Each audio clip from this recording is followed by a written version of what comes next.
Hello guys, welcome to my YouTube channel. তো আজকের ভিডিওটি হচ্ছে সরস্বতী পুজো। আমাদের পশ্চিম মেদিনীপুরে কেমন সরস্বতী পুজো হয় সেটাই আপনাদের সাথে শেয়ার করব। এটা হলো কলিজিয়েট স্কুল, এটা বয়েজ কলিজিয়েট স্কুল। তো এটার ভেতরে হয়েছে ঠাকুর, তো এটা আপনাদের সবার ফার্স্ট দেখাচ্ছি, দেখতেই পাচ্ছেন। আর এখানে প্রচণ্ড ভিড় হয়েছে। এটা হলো আমাদের এখানে কলেজের মাঠ। আপনারা কখনো সরস্বতী পুজোয় ঠাকুর দেখতে হলে আমি লোকেশন দিয়ে দেবো, তো সেটাতে আপনারা আসতে পারেন, আমাকে কমেন্ট করতে পারেন, আমি হেল্প করে দেবো।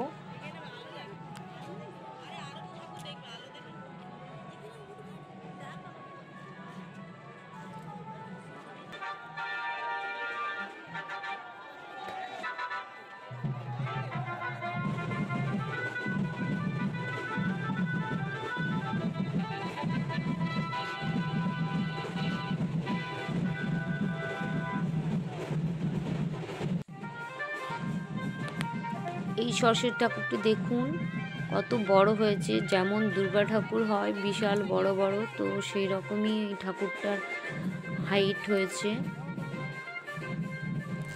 আপনারা চাইলে সকালের দিকে বেড়াতে আসতে পারেন, বিকেলের দিকে বা সন্ধ্যের দিকে এলে প্রচণ্ড ভিড় হয়। সকালেও ভিড় থাকে কিন্তু সন্ধ্যের ভিড়টা একটু বেশিই হয়। আর আগে কয়েক বছর আগে তখন মাইক বাজতো, কিন্তু পুলিশ থেকে পারমিশন বন্ধ করে দিয়েছে, কারণ এখানে এত জোরে মাইক বাজতো যে সাধারণ মানুষেরই প্রবলেম হতো। তো যারা অসুস্থ তারা থাকতেই পারতো না, সেই কারণে মাইক বাজা বন্ধ করে দিয়েছে। এখন তাসা বাজে, আপনারা সেই সাউন্ডটাও শুনতে পারেন যে তাসাটাও কি পরিমাণে জোরে বাজায়। তো এখানে ছোট্ট বেবি বা হার্ট পেশেন্ট থাকলে নাই আসা ভালো, আমার যেটা বক্তব্য।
দেখতেই পাচ্ছেন এখানে ডিজে বাজছে আর সবাই ডান্স করছে। তো এইভাবেই অনেক ঠাকুর হয়েছে, আরও মেদিনীপুরের অনেক অনেক জায়গায় হয়েছে, সেগুলো দেখাতে পারলাম না কারণ আমার ছুটি হওয়ার পর 8:30টার পর ঠাকুর দেখতে এসেছি, তাই এখন 10টা বেজেই গেছে পুরো।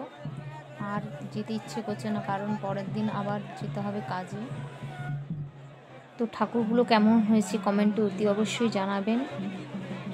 এরপর আমরা একটু খেতে চলে যাব, কারণ বাড়িতে তো আর খাবার নেই, মাকে বলেই দিয়েছিলাম যে বাইরে খেয়ে আসবো, তাই ঠাকুর দেখার পর সোজা চলে গেলাম দাদা বৌদির বিরিয়ানি দোকানে। এখানে এসে তো লাইন দেখে উফ মাথা খারাপ, দেখতেই পাচ্ছেন কত লাইন।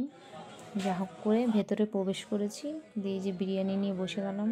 তো আজকের ভিডিওটি এই পর্যন্ত, পরের ভিডিওতে আবার দেখা হবে। ওকে টাটা, বাই বাই।